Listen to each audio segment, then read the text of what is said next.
So in the second class of Introduction to Quantum Chemistry, we will discuss about how Max Planck explained blackbody radiation experiment. Remember, in the last class I told you that the classical theory that was used by Wayne and Raleigh and Jean were not successful in explaining the blackbody radiation experiment. So Max Planck decided to deviate from the classical theory, and he suggested a new theory called as quantum theory, which is now famously called as Planck's quantum theory. So please remember, Max Planck is the father of quantum theory. So he initiated this new theory. So quantum theory was successful in explaining the results of blackbody radiation. So there was no doubt in that. Max Planck, using his new theory, he developed certain mathematical equations using which he was able to reproduce the distribution curve for blackbody, which well fitted with the experimental curve at all wavelengths. Okay, remember in the classical theory you had one which did not give satisfactory result at higher wavelength, the other did not give satisfactory result at lower wavelength. But such problems did not arise with Planck's theory. It gave satisfactory uh, fit into the experimental curve. The theoretical curve and the experimental curve exactly fitted with each other at all wavelengths. So how did Max Planck explain the blackbody radiation experiment? For that, he developed a theory called as quantum theory. The important postulates of quantum theory I have noted down here. So, as you see here, some of the points or postulates made by Max Planck are exactly opposite to the classical idea. Okay, the first point, if you look carefully, the energy of the oscillator of the black body, which is nothing but the electron. Okay, black body is made up of certain material which contains atoms, and atoms contain electrons, and these electrons are continuously vibrating or oscillating. So the oscillating electrons of the black body, they cannot have any amount of energy. So this is exactly opposite to the classical idea. According to classical idea, okay, there is no restriction on the energy of the oscillator. It can take any value. But according to Max Planck, it cannot have any amount of value. What does it mean? It means that they can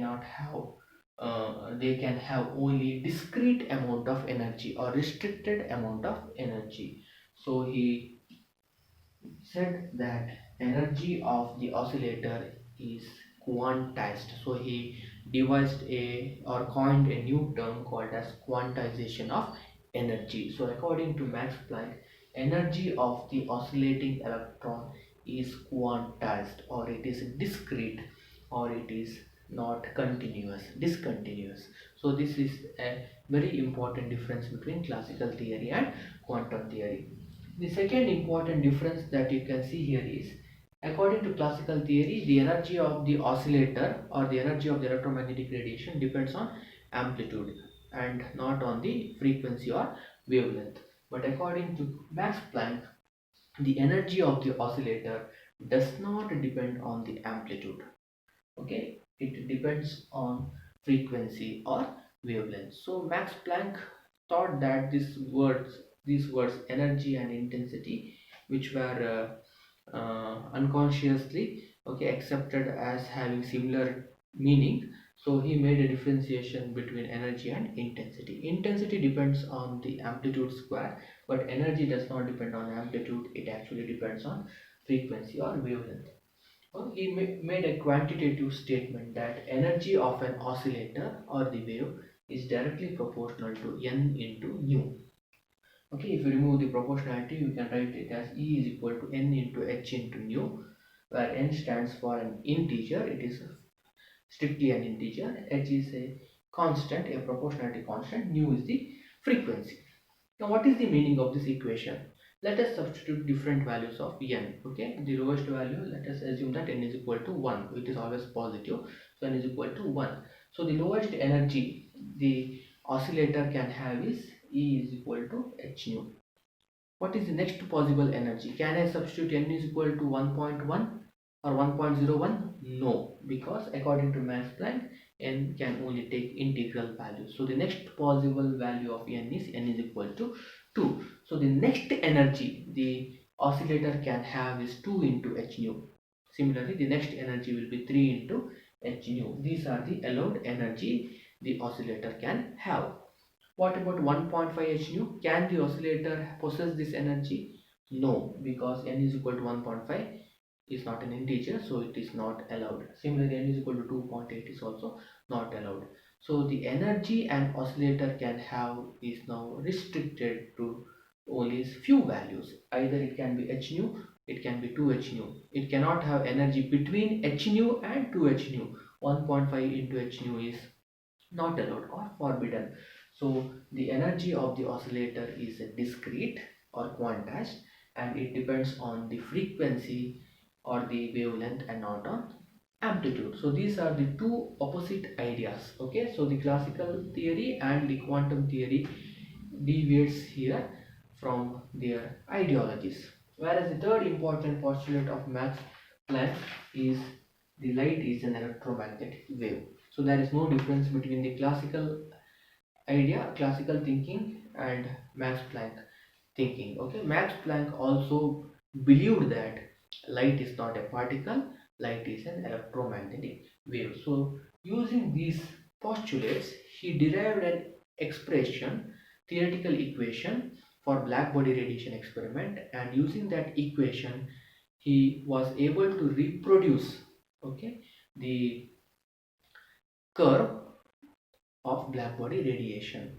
And when he tried to fit the experimental curve with the theoretical curve, he observed that the experimental curve exactly fits with the theoretical curve if the value of this constant h is fixed as 6.626 into 10 to the power minus 34 joule second. So one substitute, if anyone substitutes h is equal to 6.626 into 10 to the power minus 34 joule second, that is a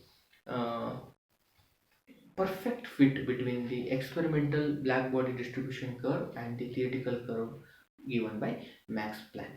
This h is now a universal constant, okay, called as Planck's constant. This h does not only appear in blackbody radiation experiment, it appears in several other experiments or natural phenomena. So it is a universal constant called as Planck's constant. So classical theory was unable to explain blackbody radiation, but Max Planck, using his new theory called as quantum theory, explained blackbody radiation. But the scientists at that time, okay, they were not ready to accept this new idea or new theory called as quantum theory, because their old traditional age-old theories, okay, were under serious objection. They were seriously questioned by Max Planck, because the ideas of classical theory and quantum theory are exactly opposite. So scientists did not accept this new theory, and they believed that someday in the future someone, by using classical theory, will be able to explain blackbody radiation. So we do not require a new theory, okay, to just explain one experiment, that is blackbody. So for several few years, this new theory called as quantum theory, okay, was out of the picture until and unless another experiment was carried out after 5 years in 1905, okay, called as photoelectric effect experiment. Okay, so in 1905,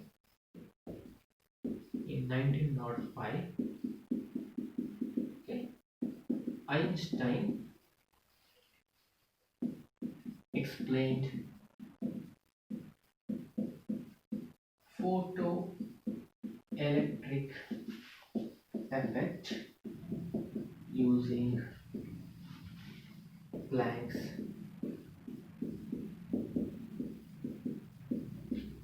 quantum theory. This is interesting.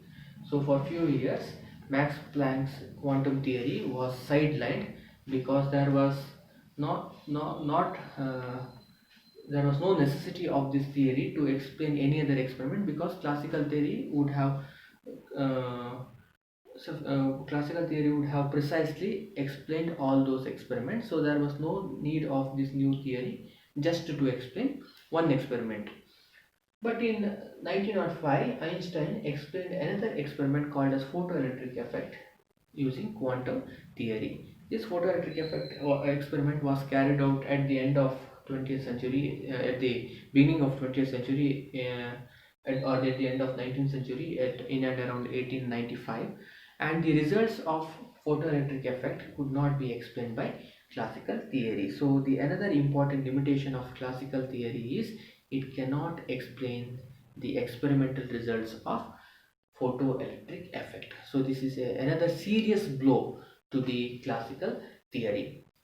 And what made it more serious is the same Planck's quantum theory, which was used to explain blackbody radiation and which was rejected by other scientists, was in a position to explain photoelectric effect very beautifully, and the experimental results and the theoretical calculated results were in exact match with one another. Okay, so the photoelectric effect further supported, okay, the Planck's quantum theory. Okay, so how did Einstein explain is very important. He explained photoelectric effect using quantum theory, but his contribution is he extended this quantum theory in a very important way. Okay, he not just used the quantum theory that was given by Max Planck, but he extended this quantum theory in a very important manner in order to explain blackbody radiation. So, what was his contribution to quantum theory? Okay, his contribution is, according to Einstein, not only the energy of an oscillator is quantized. Okay, not only the energy of an oscillator is quantized, the electromagnetic radiation itself is quantized. Okay, so not only the energy of the oscillator is quantized, the emitted electromagnetic radiation itself is quantized. That is, it exists as tiny packets of energy called as quanta. Quanta is singular, sorry, plural. Quantum is singular, sorry, quanta is singular, quantum is plural, or also it is called as photon if it is in the visible region. If the electromagnetic uh, wave is in the visible region, then that is called as a photon. So according to Einstein, the electromagnetic radiation is not a wave, light is not a wave, it is also quantized and it exists as tiny packets of energy, which is called as quantum, or if it is in the visible region, it is called as a photon. So the energy of this packet of energy or quanta or photon is E is equal to h nu or E is equal to hc by lambda, which is the equation that was given by Max Planck.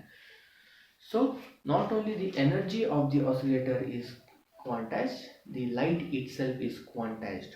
What does it mean? Light is not a wave as supposed postulated by classical theory. Light is a particle. Okay, so let us try to understand. So if we have a source of light, okay, so if we have a source of light, What is the classical picture? If I switch on this source of light, you have,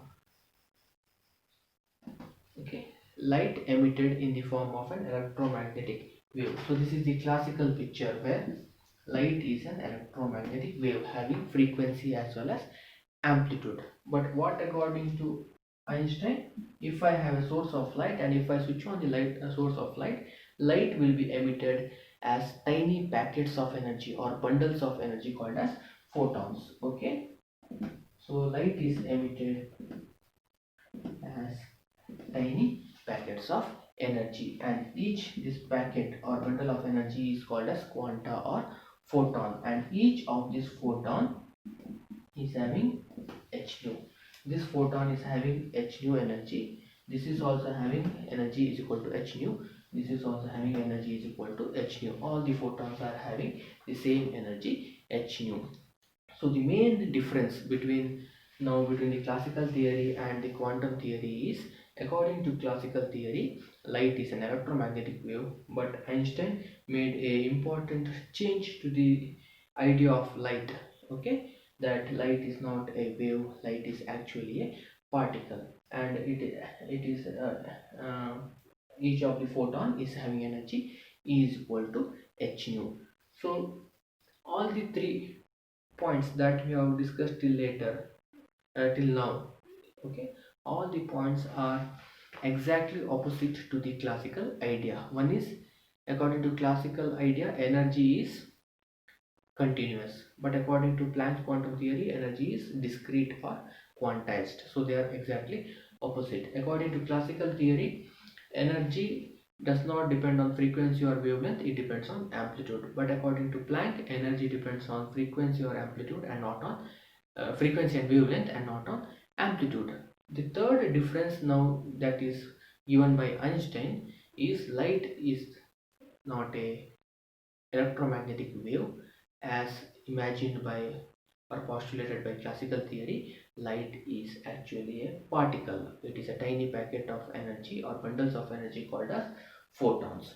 So by making a very important change to the quantum theory, Einstein was able to explain photoelectric effect, for which he was awarded Nobel Prize. Why he was awarded Nobel Prize?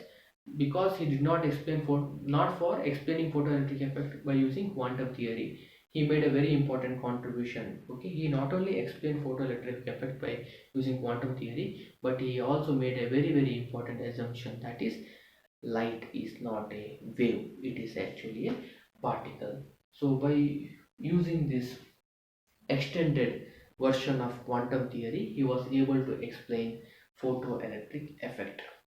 And in that experiment, okay, while making theoretical calculation, Einstein obtained the value of h as 6.626 into 10 to the power minus 34 joule second, the same value of h which was obtained by Max Planck for blackbody radiation experiment.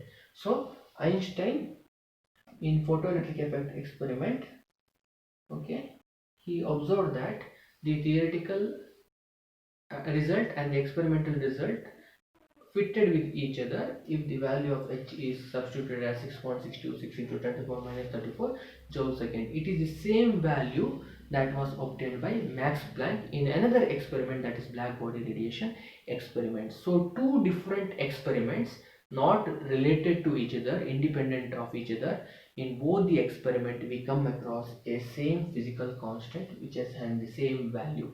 So now this cannot be a coincidence. Okay, now scientists believe that there should be some truth in this theory of quantum mechanics. Okay, and we have to accept this theory of quantum mechanics whether we like it or not. And the scientists at that time finally had to accept this new theory of quantum mechanics when other experiments were conducted, such as Compton effect, okay, was conducted, and also Bohr was able to explain the structure of hydrogen atom using this quantum theory, and also he was able to explain the line spectra of hydrogen atom using this quantum theory. Then scientists really believed that they have to overcome this traditional idea of classical theory and accept this new theory called as quantum theory. Though this theory made some assumptions which were against the classical idea, or which was against our common sense, what our common sense would have permitted, but still we have to accept this new theory called as quantum theory. Now, there is an ambiguity about light. What is light then? Is it a wave or is it a particle? According to some of the experiments, interference, diffraction, refraction, okay, according to all these experiments, light behaves as a wave. But you have some other experiments such as photoelectric effect, Compton effect, okay, in which you can explain the experimental result only if you believe that light behaves like a particle.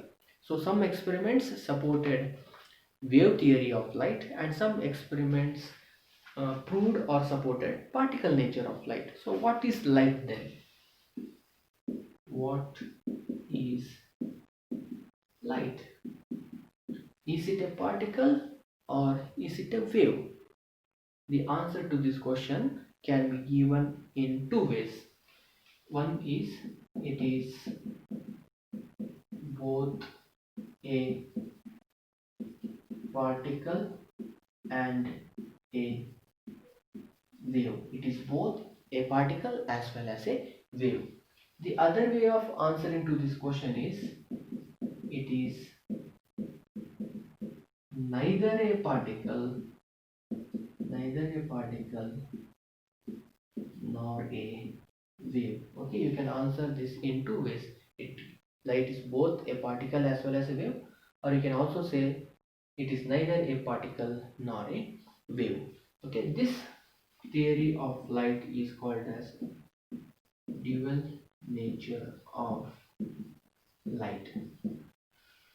So since there is an ambiguity about the behavior of light, whether it is a wave or whether it is a particle, dual nature of light was proposed, okay, by Einstein proposed the dual nature of light, according to which light is both a particle as well as a wave. Simultaneously, it has both the characteristics. It is not like today light is behaving like particle, tomorrow light is behaving like a wave, or now light is behaving like a wave and after 10 minutes it is behaving like a particle.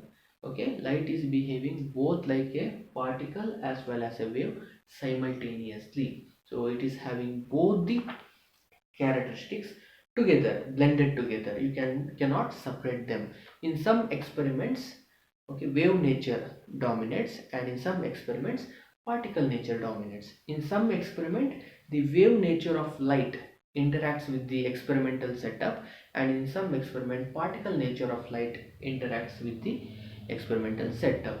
And before doing an experiment, okay, especially a new experiment, it is hardly possible for us to assume or predict whether light will behave as a particle or as a wave. Only after doing experiment one can come to know whether light behaves as a particle or a wave. It will either behave like a particle or it will behave like a wave. But when will we come to know? Only after doing the experiments and interpreting the result. Before doing the experiment, we cannot predict whether it will show wave nature or whether it will show particle nature. But one thing is sure, one thing is fixed.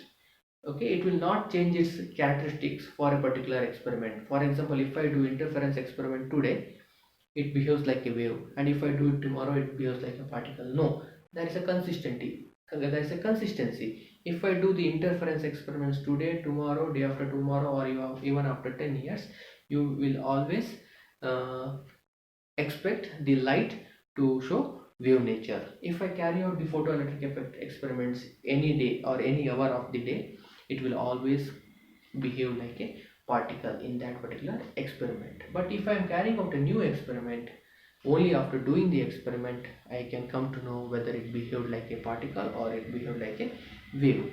So this is a strange but it is a strange and interesting characteristic of light.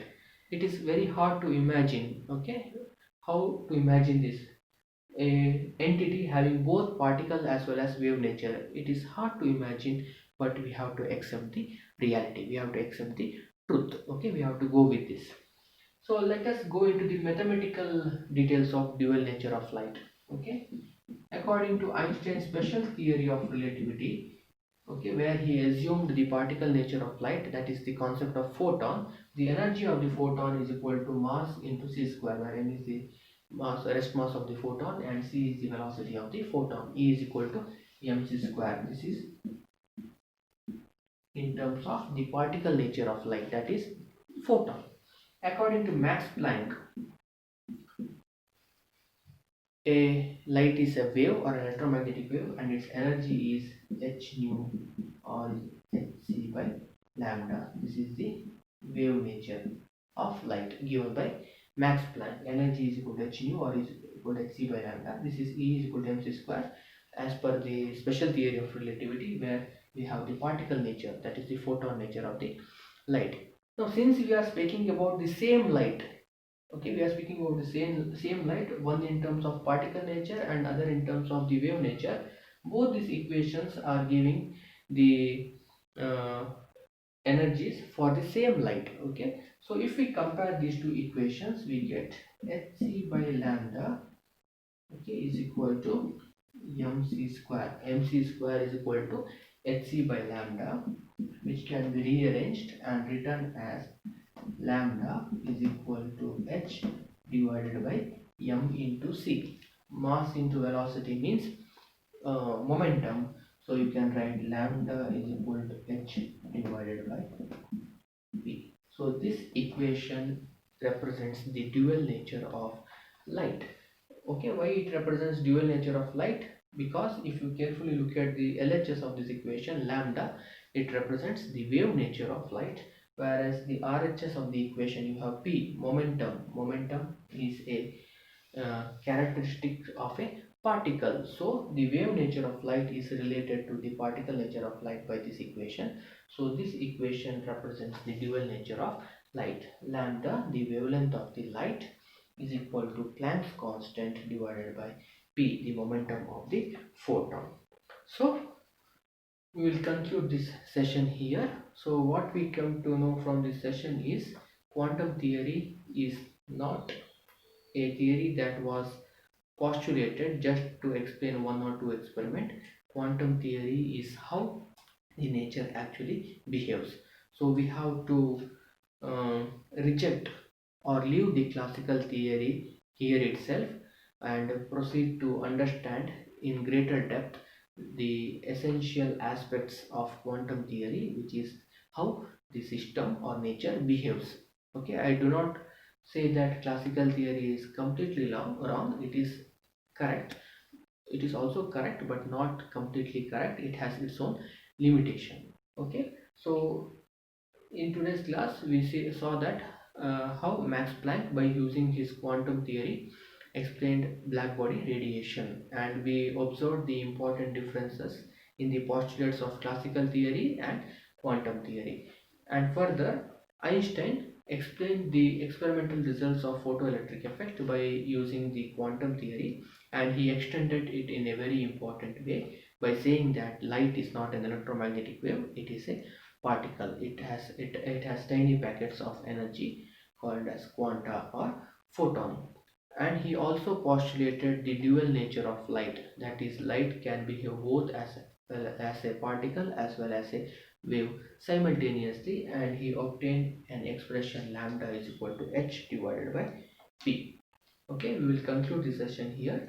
In the next session, in the next class, we will see how this idea of quantum theory was used by other scientists to explain other chemical problems. Okay, example Bohr, he explained the structure of hydrogen atom by extending the principles of quantum theory. In quantum theory, okay, we have two types of quantization. Max Planck suggested quantization of energy, Einstein suggested quantization of light itself.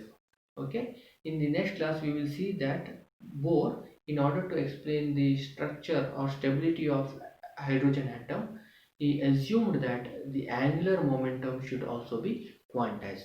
So not just energy is quantized, light itself is quantized, angular momentum is also quantized, and we will come across this quantization in many aspects. So this quantization is not just a coincidence here and there, it is the general behavior of systems, especially microscopic particles.